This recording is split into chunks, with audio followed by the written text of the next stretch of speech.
Je voudrais commencer par saluer la présence parmi nous de Monsieur le ministre d'État, ministre de l'Administration territoriale et de la décentralisation, porte-parole du gouvernement, et aussi Monsieur le ministre de la Sécurité et de la Protection civile, Monsieur le ministre en charge de la refondation de l'État et des relations avec les institutions, Monsieur le ministre président du Conseil national de sécurité, et aussi saluer la présence parmi nous des membres du cabinet du président de la transition, mais aussi la présence parmi nous des membres du cabinet du Premier ministre, et aussi la participation de représentants d'institutions de la République.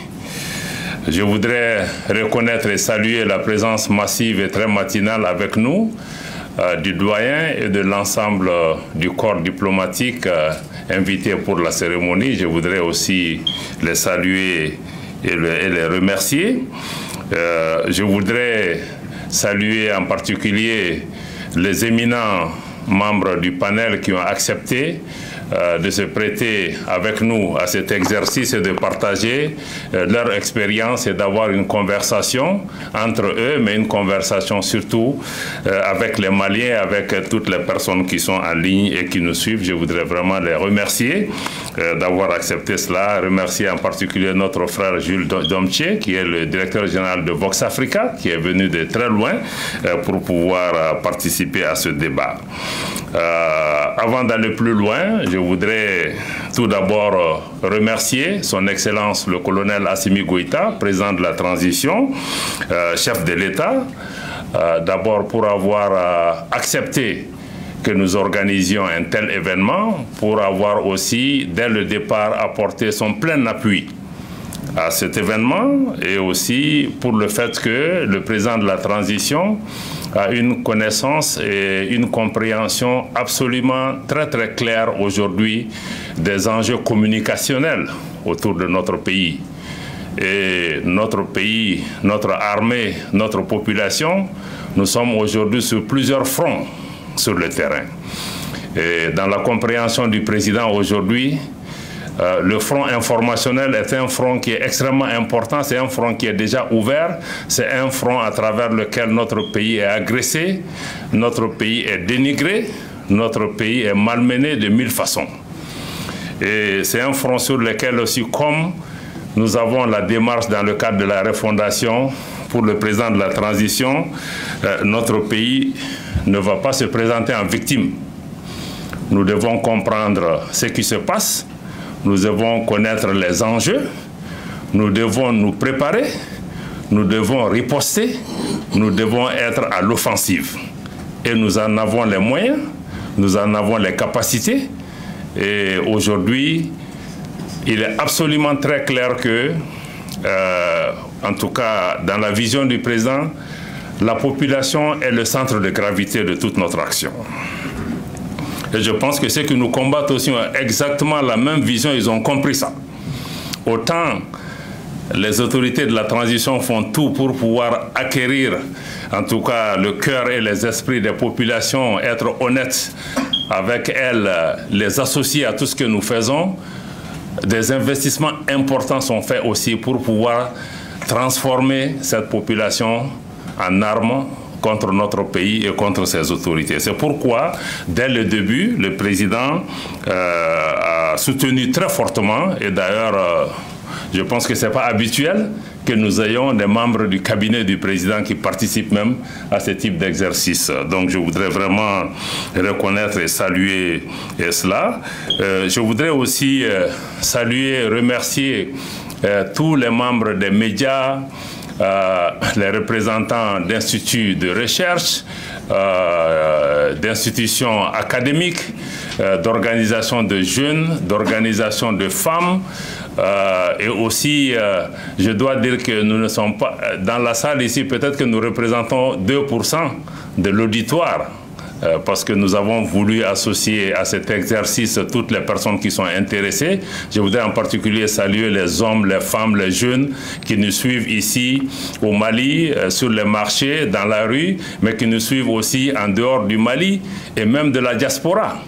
Donc je voudrais saluer toutes les personnes qui sont en ligne aujourd'hui, qui pourront aussi contribuer à la réflexion par rapport à ce travail-là. Donc je voudrais saluer toutes ces personnalités. Donc je disais donc que l'idée d'organiser cette session par le Centre d'études stratégiques du Mali n'est pas anodine et s'inscrit dans le cadre de la vision des autorités qu'il s'agit là d'un front extrêmement important pour lequel nous avons besoin d'une préparation stratégique de notre pays et de réfléchir sur la meilleure façon de déployer les moyens nécessaires et de travailler ici au Mali et de travailler avec tous nos partenaires à l'extérieur du Mali. Parce que, comme je l'ai indiqué, notre pays est aujourd'hui la cible d'attaques informationnelles.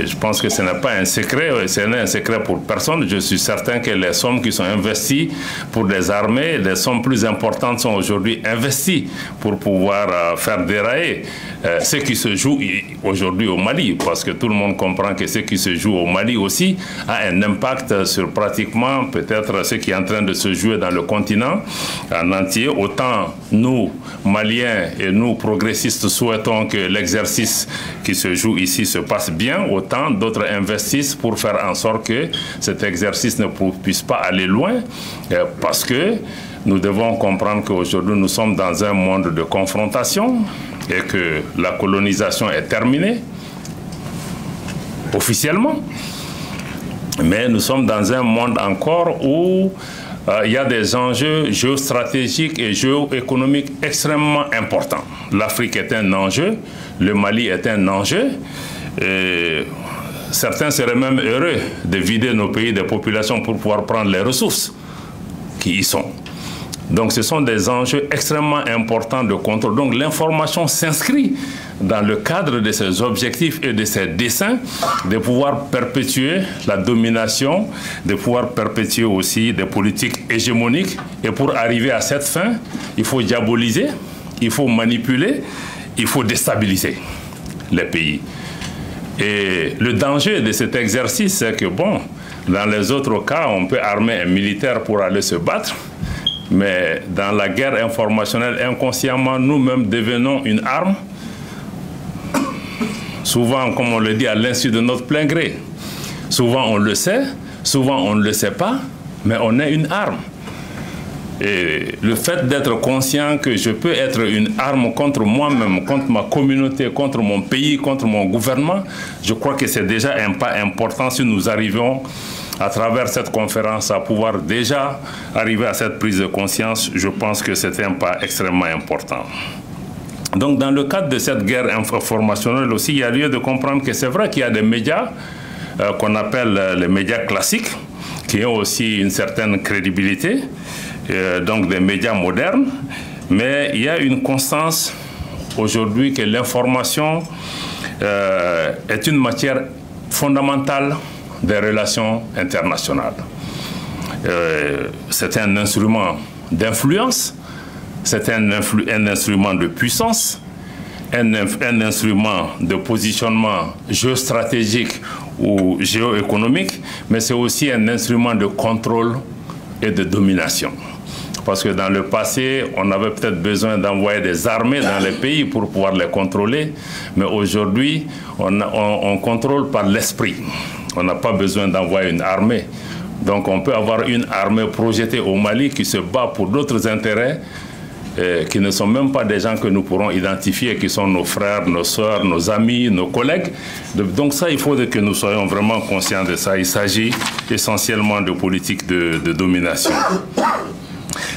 Donc je voudrais à cet égard saluer vraiment tous ceux qui ont pris le temps aujourd'hui, très tôt, de se joindre à nous et de contribuer à donner la visibilité à cet exercice, en particulier les hommes et les femmes des médias. Parce que aussi, une des cibles importantes, c'est eux, parce que c'est eux qui aident à façonner les opinions dans les pays. Et donc leur rôle est essentiel et nous espérons qu'ils pourront nous aider dans ce cadre. Donc le rôle des médias et leur influence dans la construction des opinions est aujourd'hui crucial. Et nous devons le comprendre en tant qu'État, en tant qu'entité privée, nous devons nous donner la main pour pouvoir travailler ensemble. Aujourd'hui, juste un des exemples, c'est que, quelqu'un l'a dit tout à l'heure, dans les médias, rien n'est neutre. L'information ne peut pas être neutre. Aujourd'hui, il y a certains États qui sont présentés comme des États parias, donc des États infréquentables, ou des États qu'on dit qui ont décidé de s'isoler. Tout ceci doit contribuer à forger une perception collective de rejet de ces pays, et même pour pouvoir préparer l'opinion demain. Si on attaque ces pays, ça trouve déjà qu'on les a tellement diabolisés que ça sera pratiquement acceptable pour tout le monde.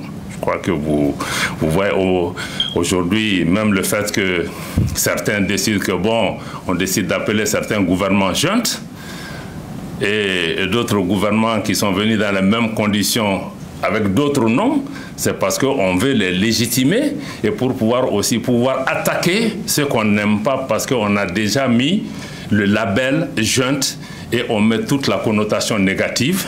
Et nous-mêmes, journalistes, citoyens, on se met à répéter. Après eux, on appelle nos autorités comme les autres veulent les appeler. Donc tout ça, je pense qu'il faut qu'on réfléchisse, qu'on prenne du recul. On n'est pas obligé de faire ce mimétisme et de répéter, parce que tout ça, c'est fait pour pouvoir nous préparer à pouvoir dessiner une réalité qui n'est pas vraiment la réalité que nous vivons.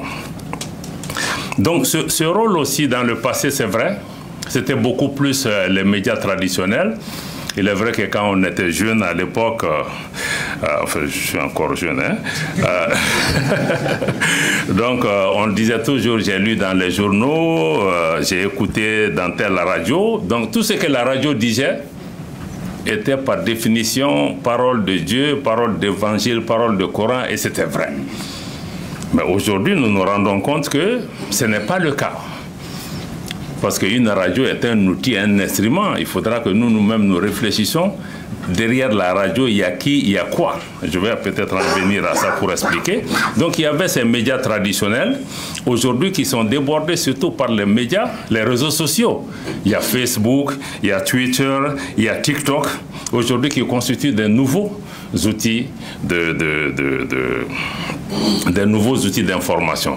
Là aussi, nous devons faire extrêmement très attention, parce que ceux qui veulent manipuler, aujourd'hui, l'image est une donnée importante dans la manipulation. Parce que pour convaincre les gens, il suffit de leur montrer une image. Parce que si ce que tu dis ne convainc pas, il faut amener une image pour que les gens croient que c'est vrai. Or, nous savons aujourd'hui que toutes les images peuvent être fabriquées.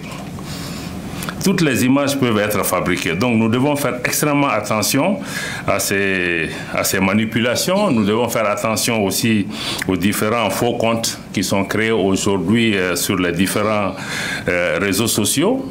Nous voyons aujourd'hui des pays qui mettent pratiquement leurs diplomates en mission pour avoir vraiment une politique offensive, agressive, qui investissent des milliards. Quelqu'un disait tout à l'heure quand on était dans la salle que le budget des BBC dépasse le budget de certains États. Pourquoi ces pays investiraient autant d'argent? Pas pour informer leur population, mais pour informer des populations qui sont à l'extérieur de leur propre espace. Et je pense que ça, c'est aujourd'hui, ce sont des médias d'État qui sont mis en mission pour renforcer cette désinformation. Et nous avons vu aussi que la désinformation peut aussi prendre des formes solennelles. Nous nous rappelons de cet ancien général américain, pour ne pas le citer, qui est parti devant le Conseil de sécurité avec une petite bouteille de fiole qui a montré que l'Irak possède des armes de destruction massive. Ce pays a été détruit sur la base de cette évidence que nous avons vue de nos yeux, mais qui n'était pas une évidence. C'est pourquoi dans la désinformation, faisons extrêmement attention à ce que nous voyons, parce que les yeux ne doivent pas voir dans l'information. C'est l'esprit qui doit voir. Or, la manipulation nous amène à croire ce que nous voyons. Mais tout ce que nous voyons n'est pas réel. Et ce jour-là, le monde entier était convaincu que l'Irak possédait des armes de destruction massive. Ce pays a été bombardé, détruit. Toute la région a été déstabilisée. Plus de 20 ans après, il n'y a pas de paix dans ce pays. Et personne n'assume cette responsabilité. Pourtant, nous avons tous applaudi quand il y a eu l'intervention parce qu'on était convaincus qu'on a enlevé un tyran, on a enlevé un... Donc, faisons extrêmement attention à toutes ces questions de manipulation. Et puis, un des autres exemples aussi, c'est tout près de nous, en Libye. C'est des alibis qui sont venus. On a présenté le colonel Kadhafi en disant qu'on va amener la démocratie en Libye. De 2011 à maintenant, la Libye n'a même pas pu organiser une élection. Le pays a été détruit, déstabilisé. Tous nos pays ont été déstabilisés avec ça. Et pourtant, on disait que c'était un printemps démocratique qu'on amenait dans ces pays. Et on sait que c'était faux. Et plus près de nous, quand il y a eu les incidents à Moura, mais on nous a sorti des images de je ne sais où. Parce qu'encore une fois, pour que les Maliens y croient ou que les partenaires y croient, il fallait l'objet du crime. Et il fallait des images. Et on a fabriqué des images pour essayer de convaincre le monde qu'il y a eu massacre à Moura. Mais tout le monde savait que c'était absolument faux. D'ailleurs, c'est parti comme ça, puisqu'il n'y avait pas de base. Des ONG ont été payés, des individus ont été payés, des gens qui sont assis à Bamako ont témoigné. Mais c'était du faux. Mais aujourd'hui, il y a un pays où il y a un vrai massacre où personne ne parle. Des dizaines de milliers de personnes tuées. Et on regarde ailleurs. Donc, je pense qu'il faut vraiment qu'on fasse extrêmement attention à tout ce qui est désinformation. Maintenant, pour revenir à notre cas général, vraiment pour pouvoir cadrer le sujet de l'exercice d'aujourd'hui, je crois que le point premier, de notre point de vue et de la compréhension du Centre d'études stratégiques, c'est d'abord d'arriver à une compréhension commune de ce qui peut être appelé, en tout cas, guerre informationnelle ou manipulation, quels sont les enjeux, comment nous sommes préparés par rapport à ça et comment nous-mêmes, nous pouvons apporter notre propre narratif. Je sais que probablement beaucoup sur le panel reviendront sur cette question. Le représentant de l'UNESCO en a parlé. C'est une question de narratif. Malheureusement, nous sommes sur le narratif et dans le livre d'autrui. Est-ce que nous pouvons nous-mêmes créer un narratif qui est conforme à notre réalité au lieu de singer et répéter? Donc c'est ça un peu tout ce qu'ils appellent. En tout cas, ce qui est clair, c'est que qu'on l'accepte ou pas, c'est une guerre. C'est une guerre comme une guerre. C'est même pire qu'une guerre. Parce qu'une guerre sur le terrain, on sait, par exemple, que quand tu tues une balle, ça tue une cible. Mais ça, ce sont des balles qui tuent à répétition. Et ce sont même des balles plus dangereuses. Parce qu'aujourd'hui, dans le monde de la communication, mais nos militaires même ne sont pas déconnectés des médias. Ça veut dire que ceux qui veulent désinformer, ce n'est pas notre population seulement qui désinforme, mais ça touche au moral de nos unités qui sont sur le terrain. Ils diffusent des informations, même tout ce que notre population dit, mais l'armée, on a des femmes, des épouses, des trucs, ils vivent avec nous. Donc ils vivent, et ces personnes savent ça. Donc il faut que nous fassions, il ne s'agit pas de dire que nous soutenons nos femmes. Parce que quand on m'envoie une image, je dois toujours réfléchir, est-ce que je dois le transférer ou pas? Est-ce que c'est vrai, c'est pas vrai? Dans quelle mesure ça touche à mon armée, à ma communauté? Donc il faut que nous-mêmes nous fassions extrêmement attention à cela. Donc il s'agit bien évidemment d'une guerre. Cette guerre-là, elle est beaucoup plus... Il y a un affrontement réel, mais elle est beaucoup plus subtile et beaucoup plus sournoise. Mais même beaucoup plus nocive quand même, malgré tout, quel que soit l'angle sur lequel on peut l'observer. C'est vrai que la gestion de l'information en temps de paix déjà, elle n'est pas neutre, mais vous vous imaginez si on gère l'information en temps de guerre, ça devient le prolongement du conflit. Juste un exemple, Juste dans le label, souvent, on ne fait pas attention. J'ai parlé de junte, mais en Argentine aussi, quand il y avait le conflit là-bas, bon, on voyait qu'il y avait deux images. Certains, soit ils appelaient que c'est un conflit qui concerne les îles Falkland, ou bien qu'on appelle que c'est les îles Malouines. Dans les deux cas, il y a une définition politique qui est derrière. Il y a notre perception, comment nous comprenons le conflit argentin. Donc, dans chaque chose, il faut pouvoir vraiment nous-mêmes avoir notre définition de la question. C'est la même chose en Palestine. Quand on regarde les médias, on a l'impression qu'on parle de deux réalités différentes. Que d'un côté, ceux qui sont les champions de la défense des droits de l'homme, moi je pense que si un enfant palestinien est tué, un enfant israélien est tué, c'est une catastrophe pour l'humanité. Mais on a l'impression que certains sont des êtres humains, d'autres sont des animaux. Et parce qu'on justifie que tel groupe sont des animaux, parce que si on les tue, ça ne représente rien. Et on voit que c'est totalement, c'est pas des principes. De dire que oui, nous devons défendre la vie humaine, des gens se battent souvent pour leur territoire, etc. Nous devons pouvoir vraiment être conscients de cela. Donc il y a cette politique de deux poids, deux mesures, aussi la sélectivité. J'allais dire même souvent c'est le cynisme et l'hypocrisie dans l'appréciation de ces situations-là. Et c'est ce qui décrédibilise aussi la plupart de nos pays, de nos puissances, de nos organisations, parce qu'ils n'appellent pas les mêmes réalités de la même façon, juste en fonction de leurs intérêts. Donc nous sommes au cœur vraiment d'une vraie guerre, quoi, en réalité. Je voulais aussi, sur la même question, reconnaître que c'est vrai, la guerre informationnelle et la désinformation, elle existe, mais elle peut aussi être une arme psychologique. Parce que c'est là que c'est important. Parce que quelqu'un le disait que la guerre naît dans l'esprit des hommes. Pour mettre fin à la guerre, il faut pouvoir la sortir de l'esprit des hommes. Et je pense que dans la guerre informationnelle aussi, on utilise la même théorie. Parce que quand on tient l'esprit des gens, on va gagner la guerre. Quelle que soit la réalité qui se passe sur le terrain. Et une des illustrations parfaites dans notre cas, c'est par rapport à ce qui se passe à Kidal. Vous voyez que la réalité n'est pas toujours décrite comme elle devait être décrite.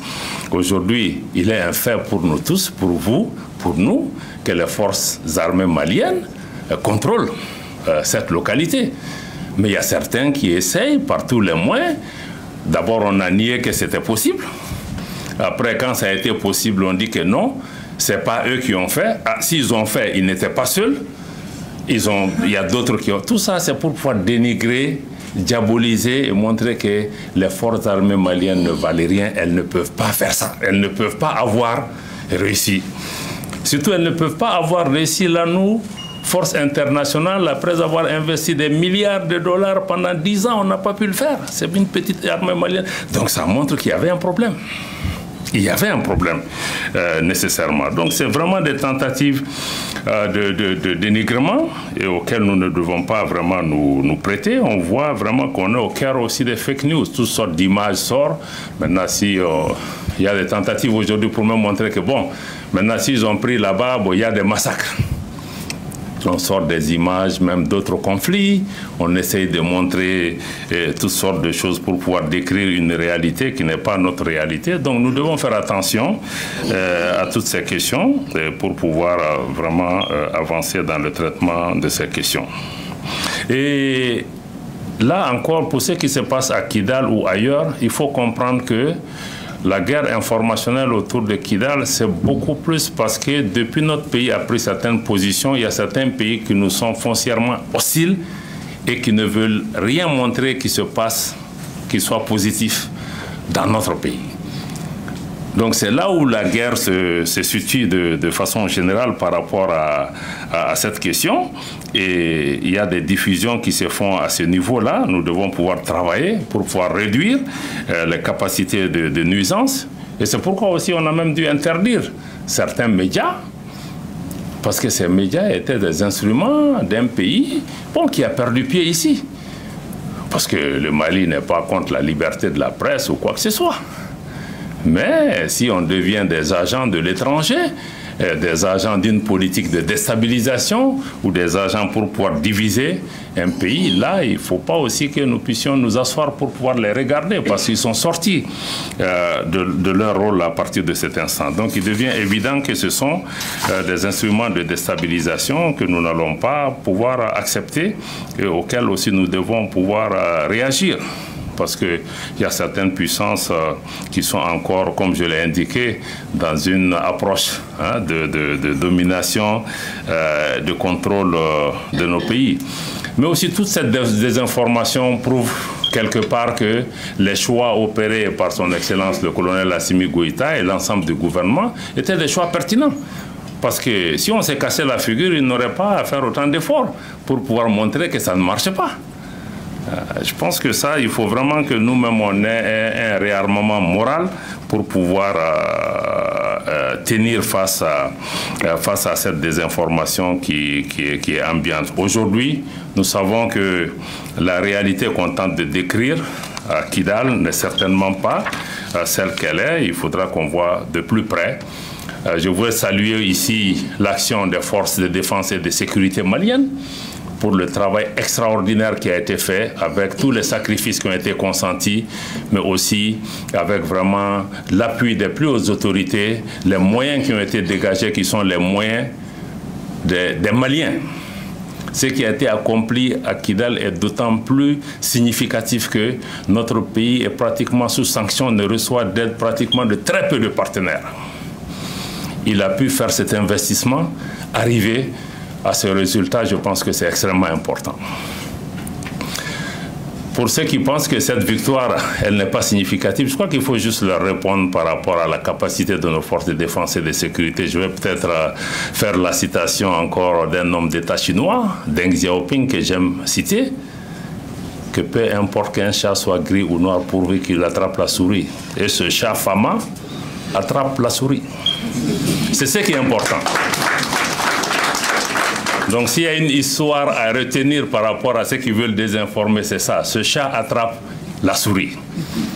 Voilà. Tout le reste, je pense que ce sont vraiment des éléments de désinformation. L'autre aussi, vraiment par rapport à la guerre informationnelle aussi, je voulais juste qu'on réfléchisse un peu, parce qu'hier soir aussi, on était dans une conversation, parce que c'est extrêmement important pour les médias étrangers. Posons-nous juste la question de qui contrôle ces médias étrangers, qui finance ces médias étrangers, quel est l'objectif recherché à travers le financement de ces médias étrangers, quelle est la cible qui est recherchée, pourquoi on investirait l'argent du contribuable français, britannique, américain pour informer un Malien en Bambara, en Fulfulde, en Songhai. Les Maliens ne sont pas capables de diffuser l'information dans ces langues. On doit se demander pourquoi. Parce qu'il y a une tentative de contrôle par rapport à ces questions. Donc nous devons pouvoir... Quand on parle aussi de liberté de la presse, là aussi il faut se poser la question, je vais peut-être m'en arrêter là. La liberté de la presse aussi, il y a beaucoup d'hypocrisie dedans. Parce que ces pays qui prétendent être des champions de la liberté de la presse, j'ai vu une télévision aux États-Unis qui a chassé 3 journalistes. Parce que ces 3 journalistes ont dit seulement que les Palestiniens ont autant de droits de se défendre que les Israéliens. Mais ça, est-ce que ça c'est nouveau? Pourtant, ça c'est des champions de dire que nous, c'est le droit de l'homme, liberté de presse. Quand le Mali touche un journaliste, ça fait le tour du monde. Mais ça, on a chassé des gens. Ça veut dire que même la presse privée, elle est contrôlée. Il y a une ligne, tu ne peux pas dire n'importe quoi. Ne parlons pas de la presse publique. Donc ça aussi, ces questions, il faudra que nous puissions garder tout ça à l'esprit. Je pense que je me suis aventuré dans beaucoup de questions, sans pouvoir les maîtriser totalement, mais c'était pour pouvoir aussi lancer les débats. Mais je suis certain que nos éminents panélistes qui sont avec nous pourront nous aider à décortiquer toutes ces questions. à mieux les comprendre. En tout cas, pour notre part, je dois dire que le gouvernement de transition, sous le leadership du président de la transition et du Premier ministre, est pleinement conscient du défi de cette nouvelle guerre. Et contrairement à la guerre classique, cette guerre peut faire beaucoup de victimes qu'on ne le pense. Mieux, il peut faire aussi parfois des populations locales, des communautés elles-mêmes, des armes, et ceci peut aussi déstabiliser nos armées, comme je l'ai dit. Le gouvernement est pleinement conscient de ces enjeux, mais on n'est pas seulement que conscient, parce que si vous regardez aujourd'hui, le ministre d'État, ministre porte-parole du gouvernement est là, tous les efforts qui sont faits par notre gouvernement pour pouvoir communiquer avec notre population, pour pouvoir informer, pour pouvoir dire ce qui est.